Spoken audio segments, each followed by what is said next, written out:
ቢስሚላሂ ራህማን ራሂም። ይህ ክፍል ለተሰጣችሁ መልመጃ ወይም ደግሞ እንድትሰሩት ለተሰጣችሁ እንድታነቧቸው ለተሰጣችሁ ቃላት መልስ ነው እና ይህንን ክፍል ቃላቶቹን ሳትለማመዱ ለማንበብ ሳትሞክሩ ማየት በፍጹም የተከለከለ ነው። እዚህ የመጀመሪያው ቃል በቀኝ በኩል የምናገኘው ኸለቀ የሚል ይሆናል።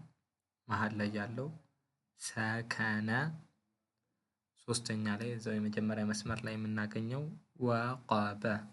ሁለተኛ መስመር ላይ እንሄዳለን። ሐሰደ፣ ነከሰ፣ ተረከ። ሶስተኛ መስመር ላይ ያሉት ቃላቶች ከሰበ፣ መሀል ላይ ያለው ፈዓለ፣ በስተግራ በኩል ያለው ጀመዐ። አራተኛ መስመር ላይ አበቀ፣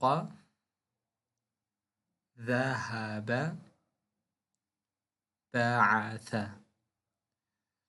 ከዛ በታች ያለው በሺን የሚጀምረው ሸጀረ፣ ዘዐመ፣ ሐضረ።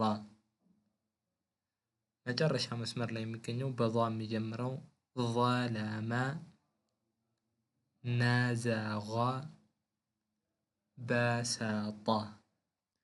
ማሻአላህ ይህን በትክክል ካነበባችሁ 18 የአረብኛ ፊደላቶችን ማንበብ ይችላችኋል። ማለት ቁርአን ውስጥ ያሉ የአረብኛ ፊደሎችን በጠቅላላ ደግሞ እስካሁን ድረስ በፈትሐ ብቻ በመጠቀም 100 የአረብኛ ቃላቶችን ማንበብ ይችላችኋል። አልሐምዱሊላህ ይሄ ትልቅ ለውጥ ነው። አላህን ሱብሓነሁ ወተዓላ ማመስገን ይገባችኋል። ወሰለላሁ ዐላ ነቢይና ሙሐመድ ወዐላ አሊሂ ወሰሕቢሂ ወሰለም።